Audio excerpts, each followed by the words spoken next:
Hi guys, welcome back po sa channel natin. Tony Manalo here, and today dito tayo sa KK Custom Culture at magpapa-PMS tayo for the 12,500 kilometers ng ating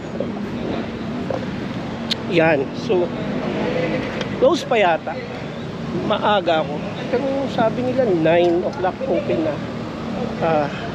Time check tayo, it's 9:30, and maaga tayo, please maaga tayo. Ever una tayo sa line, so settle down lang muna ako sa loob, and check natin, baka bukas na pwede kong magpahinga sa loob. So iwan muna natin yung motor dito. Okay, later.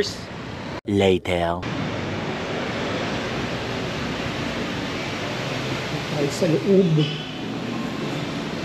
kapag service. Ay po sir. Hi ma'am, good morning po. Magpapa-PMS po ako.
A few moments later.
Hi guys, so Yan, tapos na tayo rito sa KK. Shoutout kay Sir Eric at kay Sir Jimmy.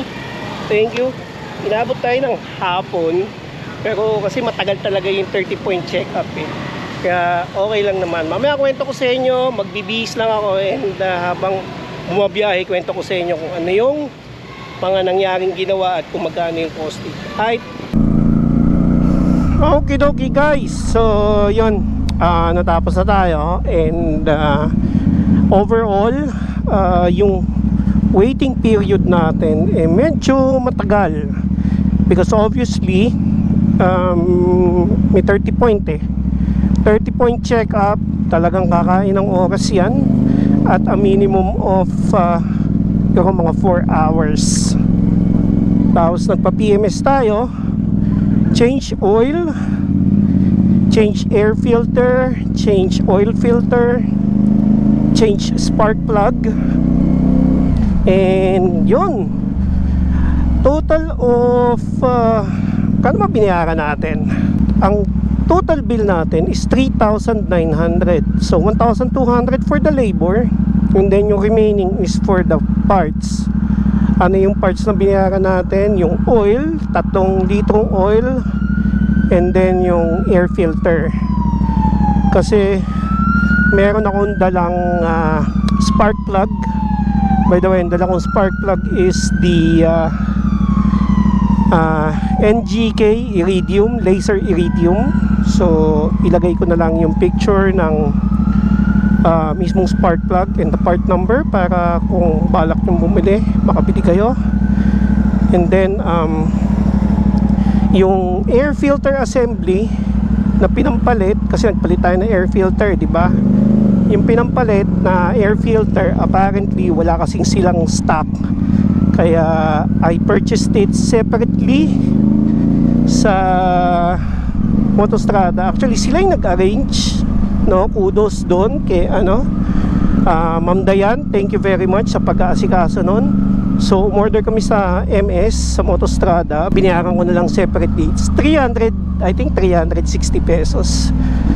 So it's not that expensive. Tapos pinalalabog na lang namin. Anong masasabi ko ngayon sa ride? Ang ganda niya, ang smooth, swabbing yung andaran. Ayan oh. Yes, di ba? Kitang-kita nyo, ang sarap ng takbo. Hindi na ako nakakaramdam ng pagpalag. Hindi ko na rin nakaramdaman yung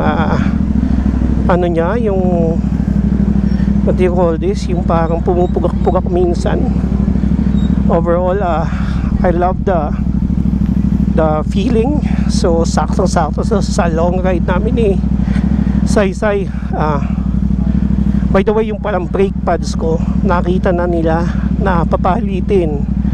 So what I'll do is I'm going to buy a brake pads na lang sa Shopee.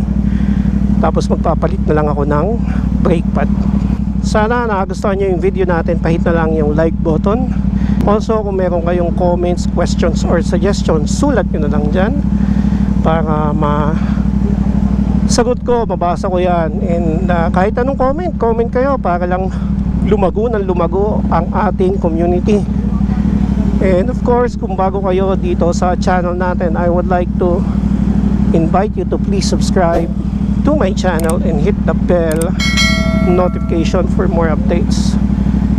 Again, maraming salamat mga kamoto. Until next time, Topi Manalo po. Kita-kita kits tayo. Bye bye.